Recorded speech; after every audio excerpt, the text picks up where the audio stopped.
Where do I find the money, and how do I find the deals? And generally people who say that are lazy people.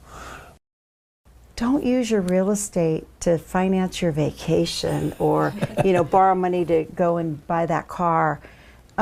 Use the rents like you taught me to pay for your life. So our real estate now pays for our cars or pays for our homes or our vacation homes, our vacations.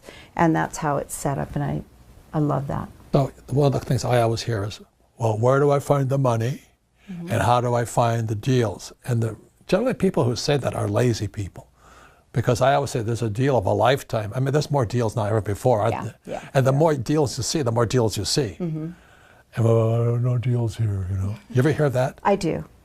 And you got to do it for the right reason. We invest in real estate now to give better opportunities to families who would never be able to live in these multi-million-dollar neighborhoods or these beautiful homes.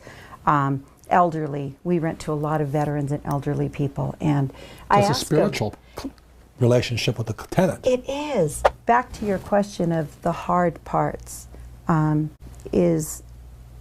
blessed that we have phenomenal tenants. I've probably only had to evict 5 in the 17 years we've been doing this. Wow. But I do that every other day. I'll show you how to not do that. I don't do that. But so some of the hard parts is, I have to really work on not being afraid of the unknown. Yeah. Not letting my past beliefs scare me. And I need to just look at my dreams accomplished board to fortify me, like, you can do this. You did that. You mentioned when people ask, how do you find these deals? Where are they? If you're doing it for the right reason, they show up. I bought 18 units for $500,000. That's unheard of. I thought it was falling off the mountain or falling. No, investor. But you also, didn't you homestead an area like where Mount Baldy is and all that? I up in Crestline, San Bernardino County. We own a lot up there, and it was affordable. Yeah, a lot of times the mistake people make is that when you look at property, it's not like looking for a stock. You've got to find an area that you want to be the expert in, right? So you found this one area that was affordable, needed development, and that's where you went into. Yes. Can you explain how you did that? Well, again, in your books, find the ugliest house in the nicest neighborhood. That stuck with me. It's what I do. We bought things that people said, I don't know, I don't think you should buy that. Yeah. And when you can see past that and the repairs and the outcome of it, you've got to be able to see that. So, Crestline, everyone's like, oh, it's not good, and it's just bad. But I could buy a triplex for $40,000 and turn around and make $2,100 a month. We could buy a beautiful house on the lake. You just look. I mean, How did you finance? Oh, how did I finance it? Well, it was $40,000, so I pulled it off credit cards at first, and then, You can't do that. You can't do that.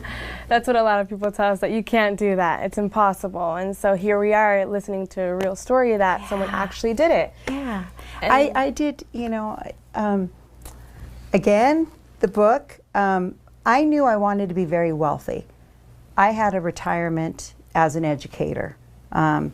And when I left being an educator, I pulled out all of my retirement. I thought my husband was going to flip and have a heart attack. So I was able to pull out $300,000, after all the penalties and the taxes and everything were paid. But I did the math. If I had to wait till I was 65, I was going to bring in $5,600 a month. But 13 years ago, if I pulled out the money then, $300,000, I bought 18 units, $500,000. I put all of my money into that, financed $200,000. My mortgage is $900 a month. My return is $22,000 a month. But I knew that at 40, I could bring in $18,000 to $22,000 a month forever, and I would way surpass my retirement.